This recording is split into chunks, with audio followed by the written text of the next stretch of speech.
This is Stu Epperson from the Truth Talk podcast, connecting current events, pop culture, and theology, and we're so grateful for you that you've chosen the Truth Podcast Network. It's about to start in just a few seconds. Enjoy it, and please share it around with all your friends. Thanks for listening, and thanks for choosing the Truth Podcast Network.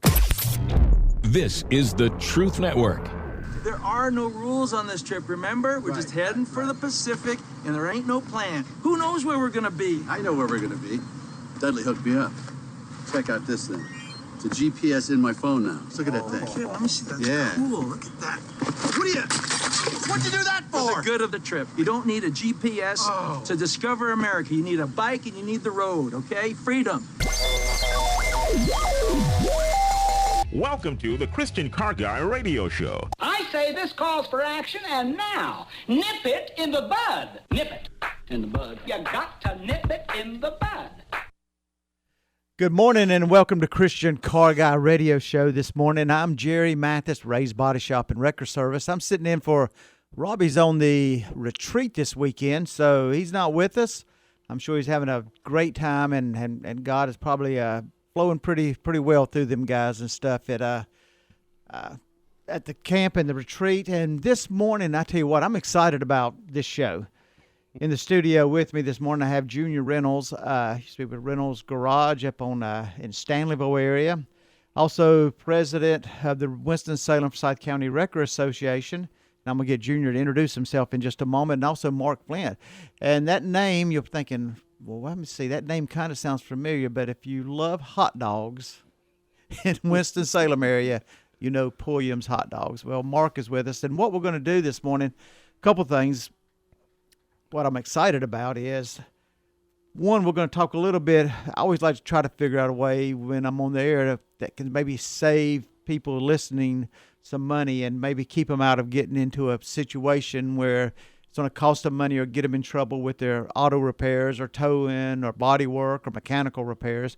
So we're going to talk a little bit about saving money on the wrecker service side a little bit. And Junior, which is an expert in the field, but also one of the big things that I'm excited about is, you know, what the car meant to me growing up.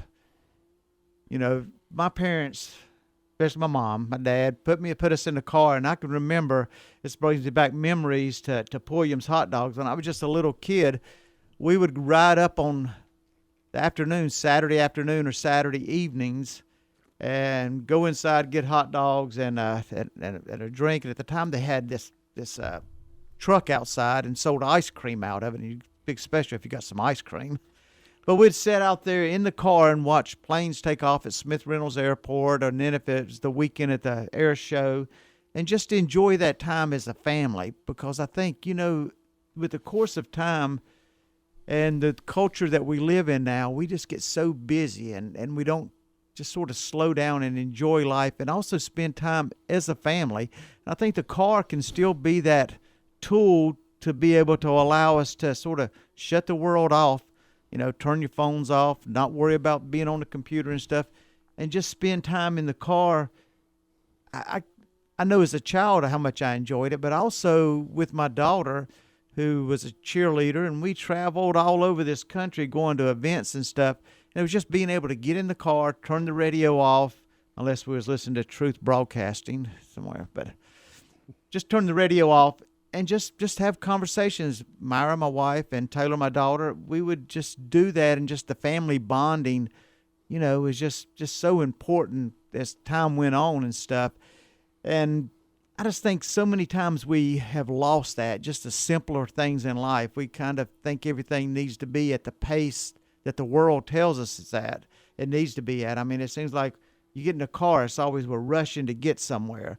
Or if we go somewhere and eat, it's just hurry up and get finished eating, don't have time to really talk. Get in the car and everybody's on their phones or texting or their laptops or their tablet or something, and nobody's communicating. And I just think that's something that we as adults or probably have lost with our children, where we need to kind of sort of get back to that. And man, that can be just a great tool for us. And as I mentioned this morning, I'm going to start with Mark over here to my right and let him introduce himself and tell a little bit, because when we talk Pulliam's Hot Dogs, man, the rich history there. And I was just trying to think just how many, I don't know how many years that establishment has been there, but as long, my whole life, I know it's been there.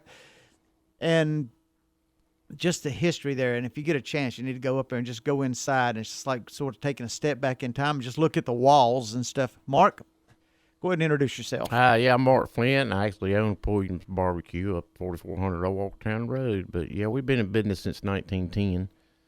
And a few years. Yeah, it's been, it's all been in the family all that time. But, you know, it's 111 years at it. I think we may have perfected the hot dog, but it's been a great ride with it, and I hope to continue. My daughter's going to be next in line for it, and we're just going to continue to make pace with it. And I just want to say that you're right. When people just don't slow down enough to. I do miss those days. You know, that's what everybody used to. That's what everybody say. Used to go get ice cream, watch the airplanes, and watch the shows, the air shows, and it's just been a great ride. It still is. I mean, you know, and I really consider everybody that walks in the door, you're not a customer, you're a friend. You know what I mean? It's like you and AC. I mean, gosh, I've been doing y'all since I was a teenager. Y'all been eating with me.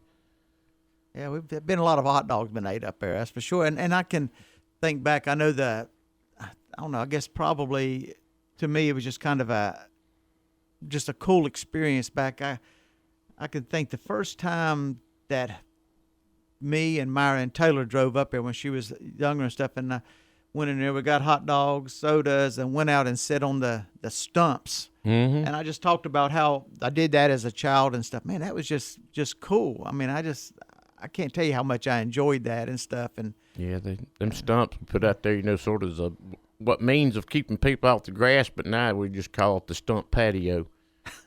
I have to pick on the customers and tell them, I'm trying to get Wi-Fi hooked up to them so they don't have to. Outdoor dining. Yeah.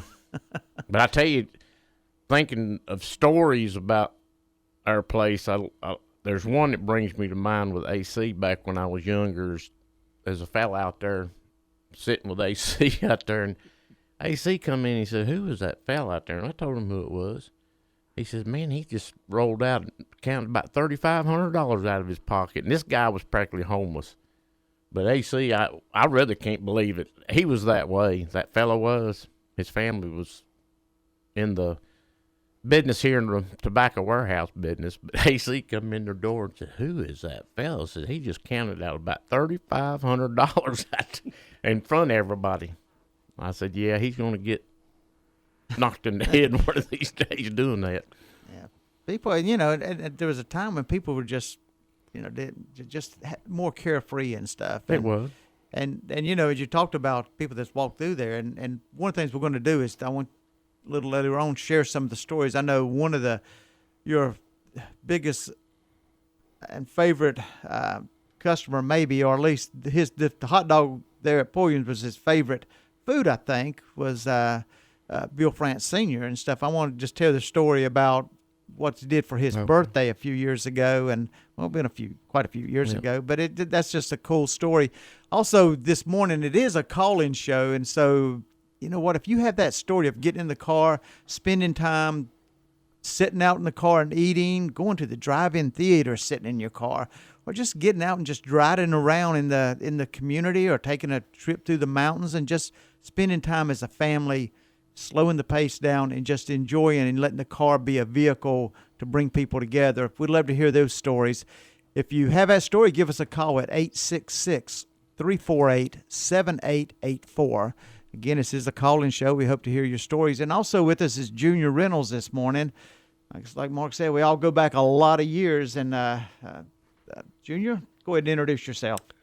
Excuse me, I've got pollen on my mind today. My voice has changed, but excuse me. Our business started in 1941 on Glen Avenue. We, the only other tow truck I know that was in town at that time was, I believe, Fritz Motor Company.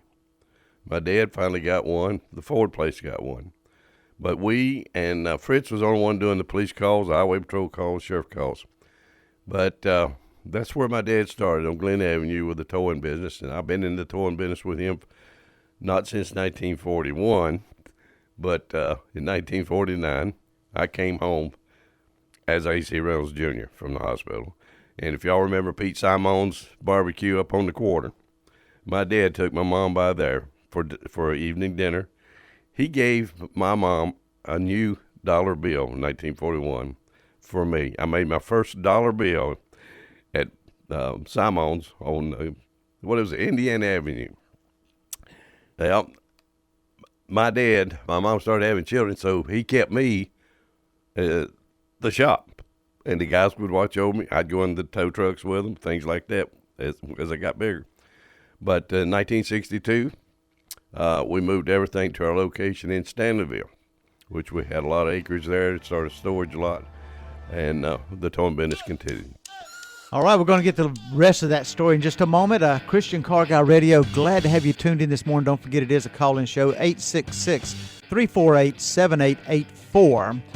Love to hear your story of your trip in the car.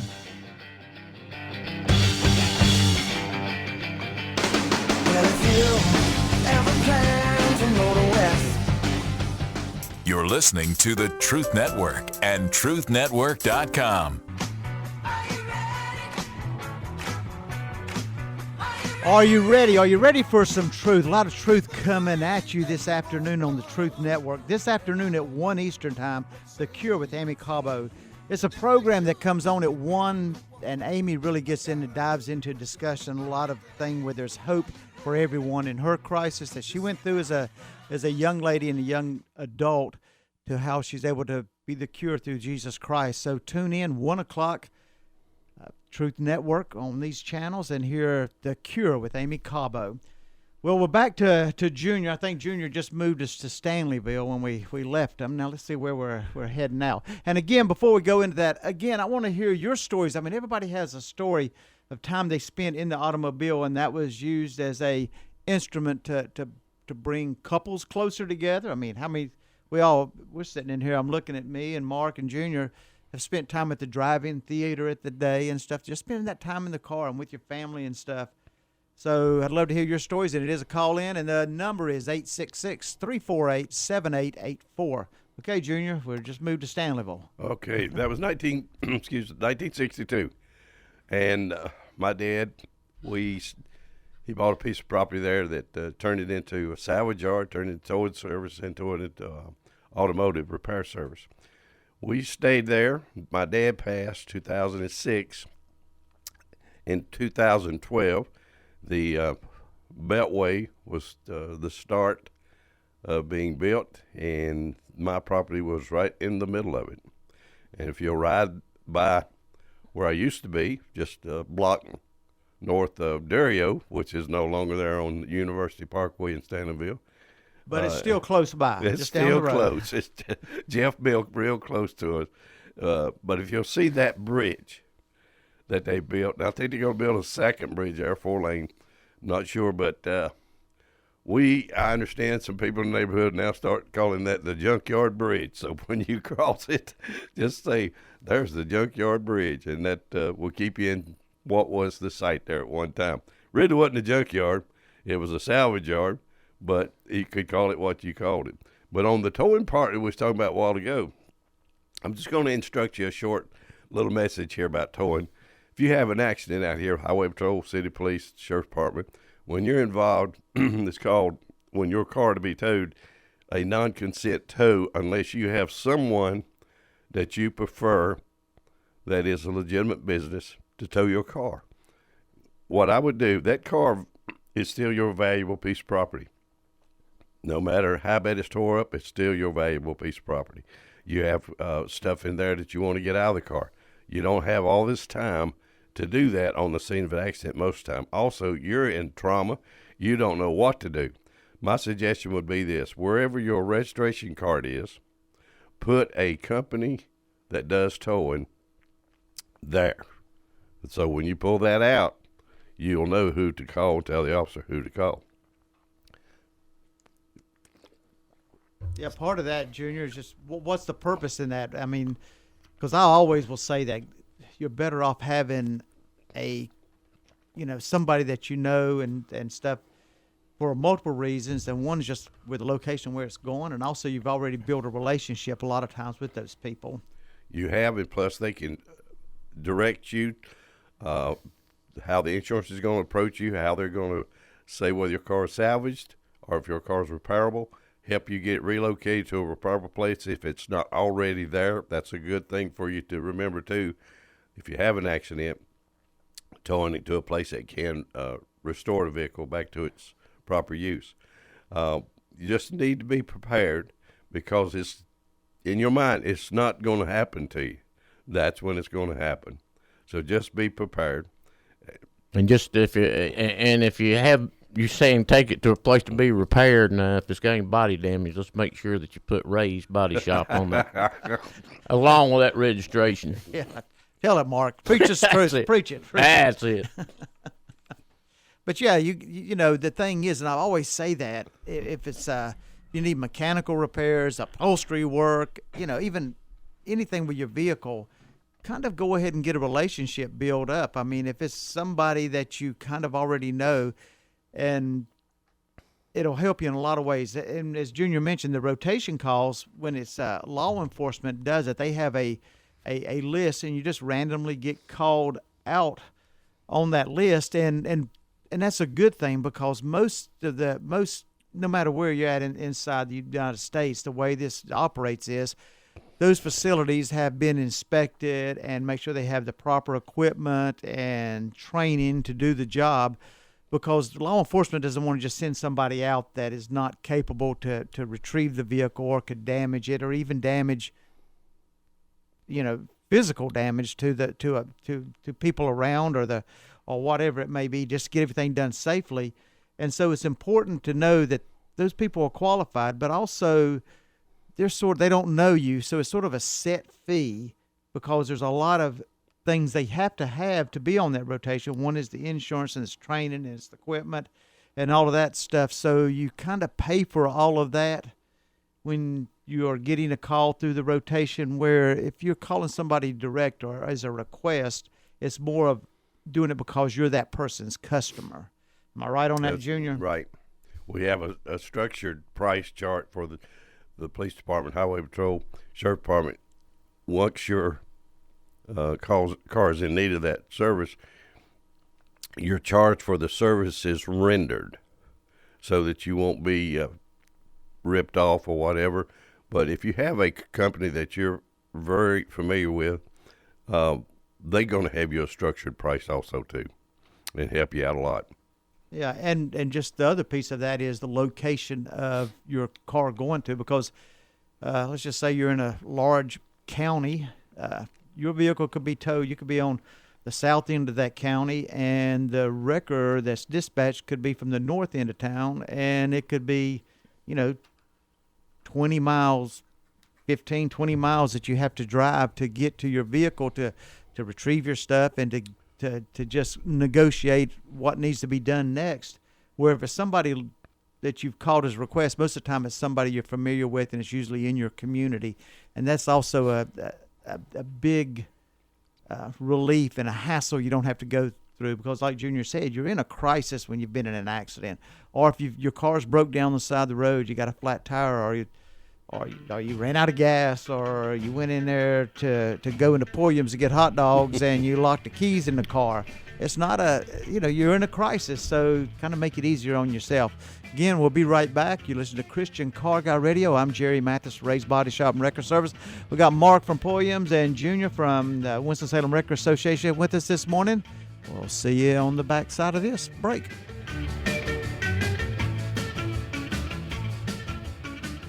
You're listening to the Truth Network and truthnetwork.com.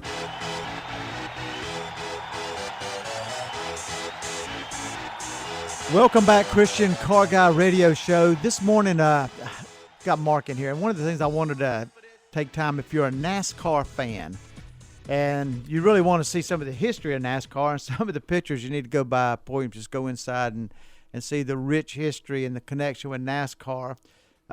With that restaurant and stuff, one of the neat stories is Bill France, as I said, really likes Pulliam's really liked Pulliam's hot dogs, and y'all did something for one of his birthdays. And go ahead and explain that. So if you're a NASCAR fan, you're going to love this story. Well, yeah, back in the day, Bill and all, we were really good because he ate up. I can remember him eating up there, and Lisa and Brian just being my age, just kids, and his dad was even coming up there then. They'd stand over in the corner and said there's no telling what kind of rules was made with Reynolds and the Winston stuff up back at the day made in that corner. That was the boardroom right there. That's right, yeah, because Bill Jr., he would just hop in the plane and fly up here and get a hot dog, you know. But, yeah, they got in touch with me, and it was coming up on his 65th birthday, and they wanted to do something special with him. And what they did was they went down to their marina.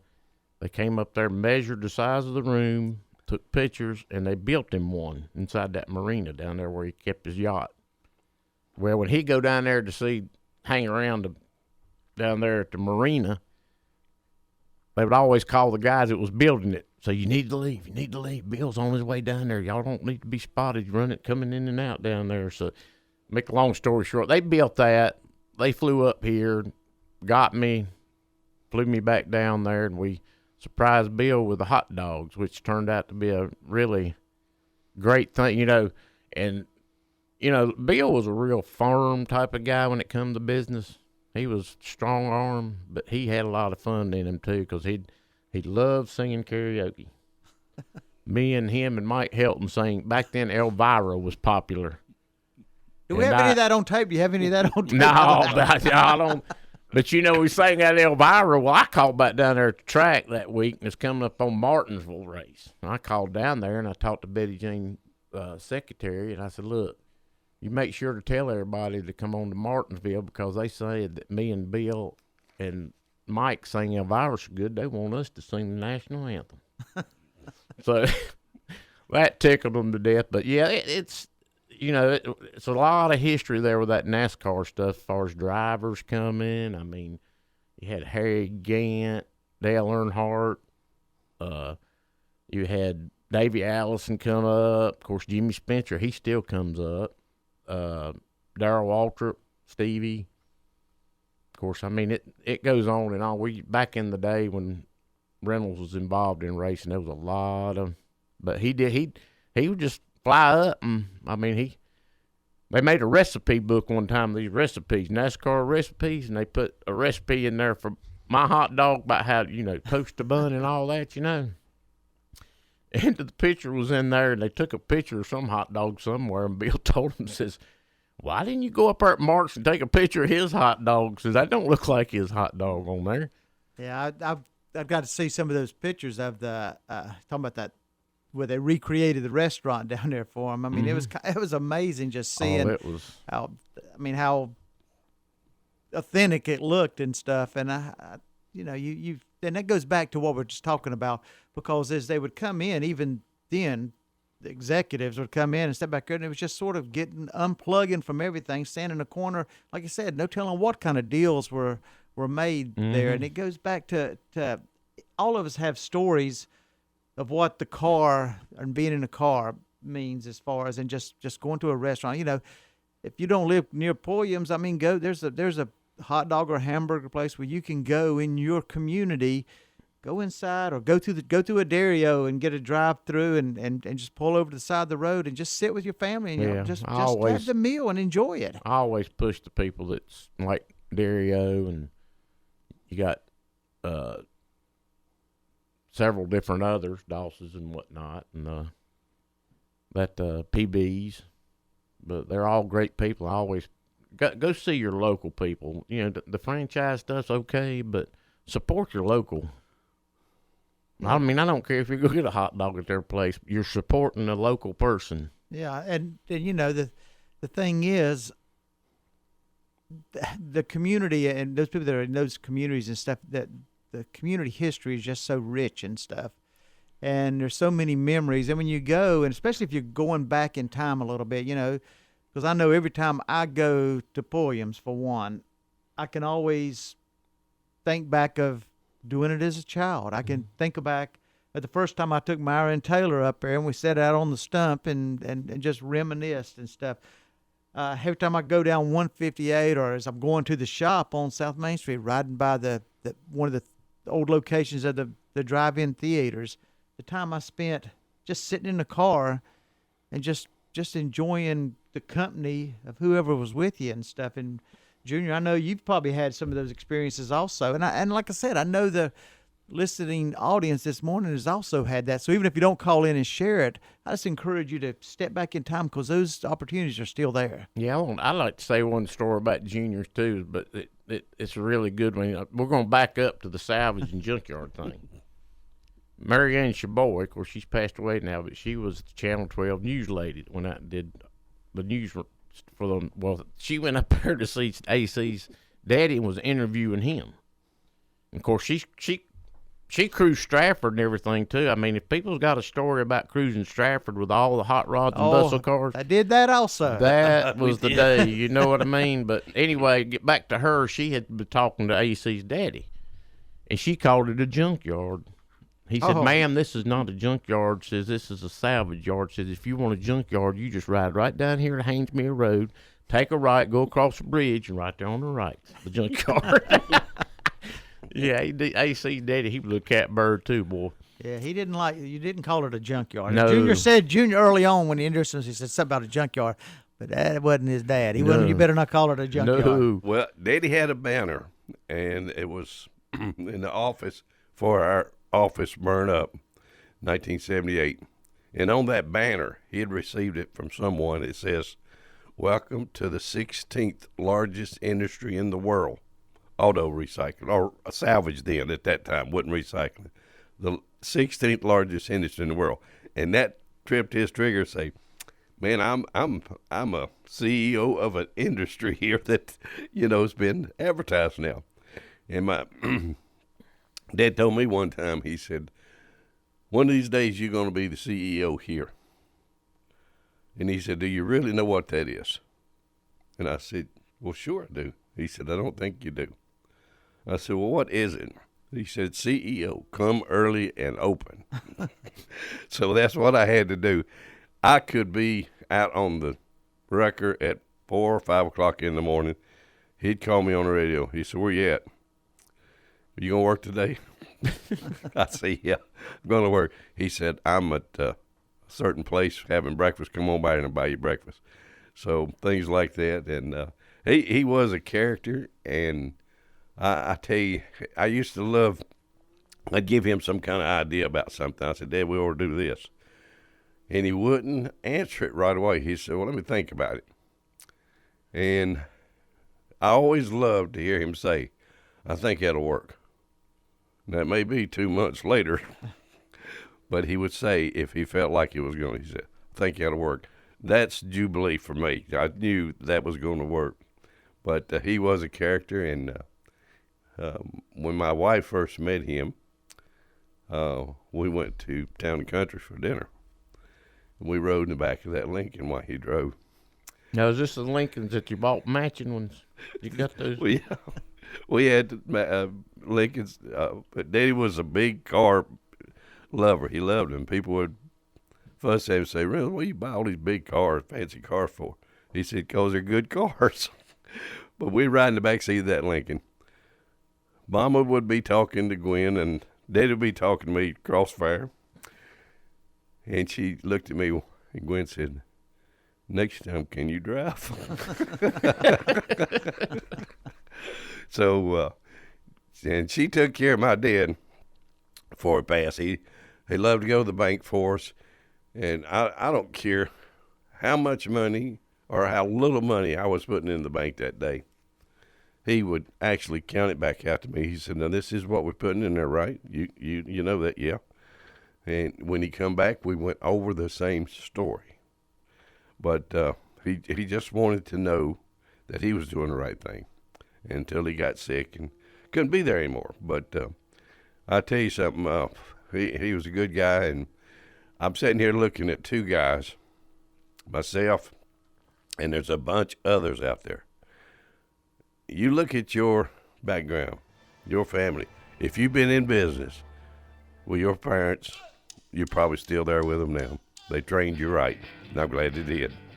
Absolutely. Be back in a moment. Christian Car Guy Radio Show. And again, if you got your story of time you spent in your automobile with your family or growing up, give us a call, 866-348-7884. Well, if you ever plan to go to West. You're listening to the Truth Network and truthnetwork.com.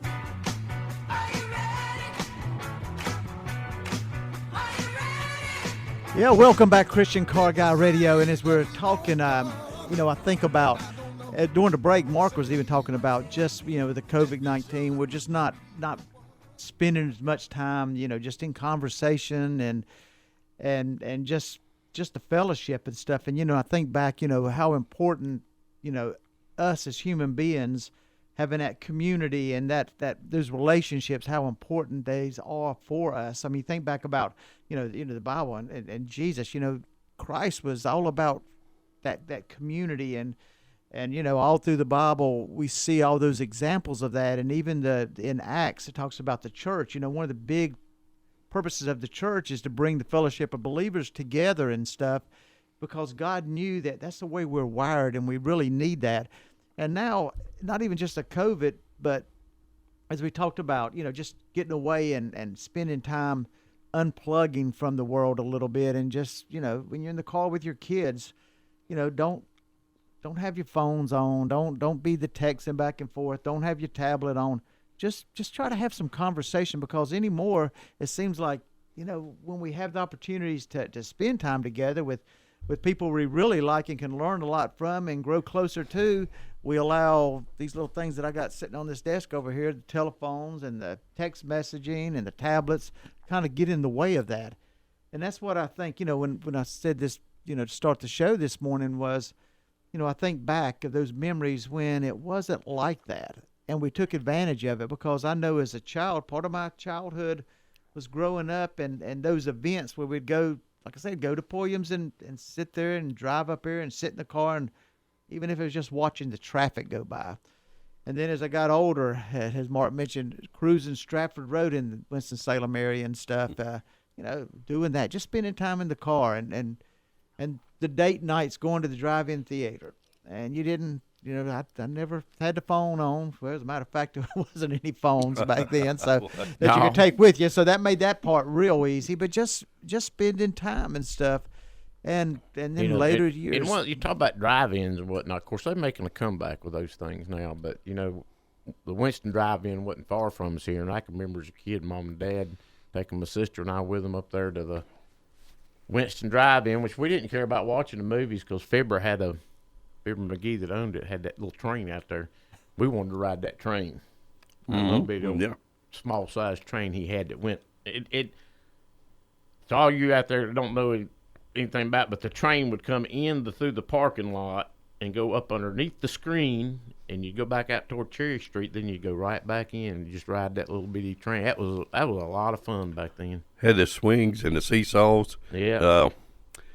That round thing that you would get on and they'd spin you around. Yeah, the one make you so dizzy, put you sick. Well, it put you unconscious if that bar hit you in the head when you're trying to get off. That. Simpler life. They didn't get hurt as easy. Do you remember the first car you ever got? Yeah, I do. Well, I'll tell you about my first car. My dad gave me my first car, and he told me, he said, there's going to be some rules behind this deal. And there was. I had to go to church, had to get school grades to be good, take care of my brothers, make sure they're safe, and just be there to help him in the evening when I got through at school and all that. And he said, I started to walk out the office, and he said, wait a minute, got one more thing. I said, what's that? He looked at me, he said, if you tear that car up, walking ain't crowded. It kind of reminds me about my dad, talking about him too. When my first car was a '69 Chevelle Super Sport big block 396 automatic car, and he told me, he said, now if you ever get a speeding ticket in this thing, says I'm gonna ground you. So I'll never forget, my birthday was on a Sunday. I couldn't get my license that day. I got them on a Monday. Well, from that Sunday, 2 weeks from that Sunday, I was out to Stratford Road, and I went to go race another Chevelle just like mine, but it was a 4-speed, and I knowed I had lost when the front wheels come off the ground when he hit second shift. But I got pulled over by the police for all that, because he got away. He's a whole lot faster than me. But policeman gave me that ticket for speed. He says, that I can take your car for prearranged drag race. Remember that? How they? Oh yeah. If you were drag racing, they could pull you. They could take your car.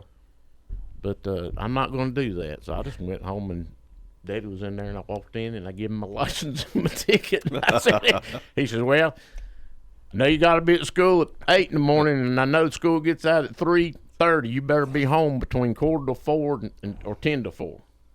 So that happened. He said, he didn't tell me how long, but about 2 weeks later he gave me back. But yeah, Daddy was back in that day. We had a lot of respect as far as, especially for the Lord Jesus and God as we know it. We had a lot of respect for them. Yeah. We didn't have all this turmoil that's going on right now, and it's a bunch of it, folks. Yeah. You need to make sure that your heart's The in parents, the right place. they trained us right. That's right. They put the program out there that they felt comfortable with, instructions they felt comfortable with, and prayed that we would stay on it. And the Bible mentions that train up a child in which to go and not depart from it. Now, it didn't say it might go down another avenue for a while, but it does say it will not depart. And I tell you, it's my dad was an instructor. Every time I turned around, he was giving me some more advice. Oh, Lord. How many times did you be like me, be sitting in church and your mama pinch you because you wouldn't sit still? Yeah. That was the hardest. That's the hardest pinch. I mean, I believe somebody could pinch me today pretty hard and it wouldn't be that hard. My daddy told us boys, there's 3 of us boys, and I was the oldest, and we'd fix to go out together, and he looked at us, he says, let me tell you boys something now. I don't want you getting in trouble out there, and I don't want nobody picking on you. But now, always remember this. When somebody say they're going to whip you, just look at them in the eye and say, well, partner, you got a 50-50 chance that ain't going to happen tonight. He says, hope it goes away. He said, but if you go out there and start something, before you do, look around and make sure that somebody can pull you out from under them when it goes bad. Yeah. That's like the saying goes that Daddy used to always say, it takes more of a man to walk away from a fight than it does to fight him, but that just didn't happen. You know what I mean? And I think part of that, as we're talking and stuff, and I'm thinking, is just the fact it goes back to that spending time. I mean, why did we, exactly. thinking about the lessons we learned from our parents, is because they spent the time to teach us those lessons, and that's things that I think is just kind of drifting away. So many times I've talked on this subject at Pinedale during some of my Sunday school classes and stuff, how, and I've had people speak up and go, well, I don't want to brainwash my child. Well, you know what? I'll guarantee you somebody's going to brainwash that child. So I hope that, we need as parents take the initiative. And the way you do that is the same thing Christ wants from us is to be in relationship. He wants us to have a relationship with the people that we care about also. And that's where I say, take the opportunity to just get in the car and spend some time. Turn off your devices. Turn off the radio. Right. Eat dinner together. Eat dinner together, yeah. And it doesn't have to be where it's just all hustle and bustle. I mean, as Mark mentioned, that the times where people just stand in the corner and just spend time and eat a hot dog and just have conversation. Yep. Man, we learn a lot from that. And this day and time, it reminds me of an old cartoon I saw years ago where, you'd spend a lot of time outside playing with your friends. This cartoon showed a little kid in there playing this video game on the couch. His mother says, why don't you go outside and play? He said, okay. Next frame of it, the little boy sitting outside the window with the cord running in and running back over to the television. He's playing the video game from outside. He went outside. All right, great morning this morning. I tell you, thank you, Junior. Thank you, Mark, for being in the studio with me this morning. And, man, it has been a great morning. And I'll tell you what, take time this week. Just slow down, load up the family, load your wife up in the car, and just go out and get you a hot dog and enjoy yourself. Sit on the side of the road and watch traffic go by. Tomorrow morning, load up your car and go to church somewhere.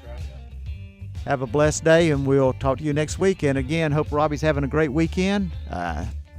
Christian Car Guy Radio, have a blessed one.